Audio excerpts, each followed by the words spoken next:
Judgment in the case involving the ANC and its suspended Secretary General Ace Magashule has been reserved by the Johannesburg High Court. Magashule is on a mission to have his suspension overturned. Now, he was suspended in May after refusing to step aside. Magashule, of course, charged with fraud and corruption relating to a failed Free State asbestos project during his time as Premier there. eNCA senior reporter Siphamandla Goge has been following the story. He joins us now live from outside court. Sipa, so it was day 2. What happened in court today? More legal and technical arguments today. The better part of the day belonged to the respondents' legal team. That is the team representing the President of the African National Congress, Cyril Ramaphosa, Jesse Duarte, who is the Deputy Secretary General of the party, as well as the organization itself, the ANC.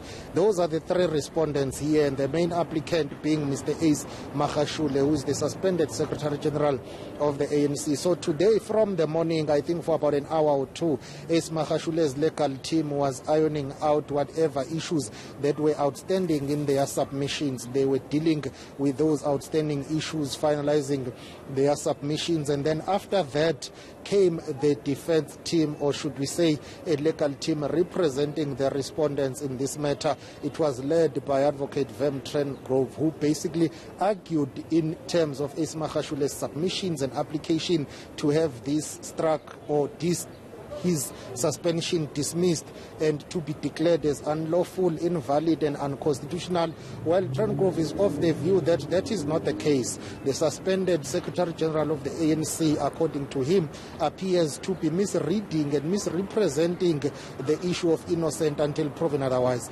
Magashule has been arguing that this step-aside rule and his suspension is unconstitutional because the fact that he is charged does not mean that he is guilty. Therefore, the Constitution of the ANC should not be above the Constitution of the country. He remains innocent until proven otherwise, so therefore he should not have been suspended. Also questioning the authority of Jesse Duarte, who signed that letter of suspension, as well as the involvement of the National Working Committee of the ANC, which is a structure responsible for the day-to-day running of the ANC. Magashule arguing that it should have been the National Executive Committee that would have convened a special meeting to deal with his issue and advise that he be suspended. But on that point, the respondents' legal team arguing that, well, this is a civil matter, it's not a criminal matter, you are innocent in a court of law. Here the ANC is exercising its internal controls, measures, policies and resolutions. Listen to them, Trent. The proper functioning of a modern state would be considerably compromised if all administrative acts could be given effect to or ignored, depending on the view the subject takes of the validity of the act in question. No doubt it is for this reason that our law has always recognized that even an unlawful administrative act is capable of producing legally valid consequences for so long as the unlawful act is not set aside. And the Constitutional Court went on to explain in Curlin, and I quote, "The fundamental notion that official conduct is vulnerable to challenge may have legal consequences and may not be ignored until properly set aside springs deeply from the rule of law." So it's a principle that says the exercise of public power must, in the public interest, be regarded as good and obeyed until it is set aside. It doesn't apply to disciplinary steps taken by a private body under contract. So that attempt to, we submit with respect, is unfounded. The President's suspension was both dishonest and unlawful. All right, so what did Magashule's legal team have to say about this? The clip that we have just played now has got to do with Trent arguing that ANC President Cyril Ramaphosa's suspension by Mr. Ace Magashule was dishonest, was unlawful, was flawed. Now, that has been one of the biggest arguments in court today, whereby the respondents' legal team were arguing that Ace Magashule was retaliating in terms of him suspending Ramaphosa. But Ace Magashule's legal team, led by Advocate Dalimpofu, says that cannot be the truth, because it's actually Ace Magashule who wrote a letter of suspension to Cyril Ramaphosa first.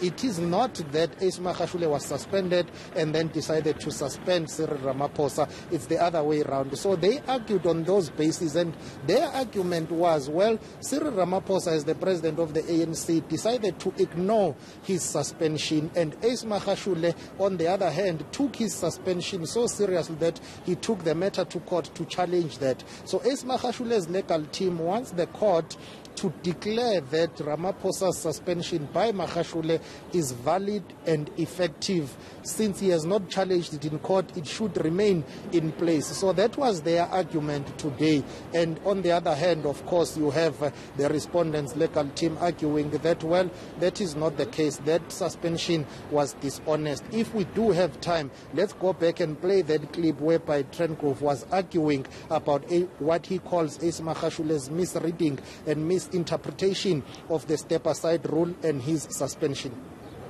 The presumption of innocence is a constitutional right, but it is a right entrenched in Section 35(3)(h).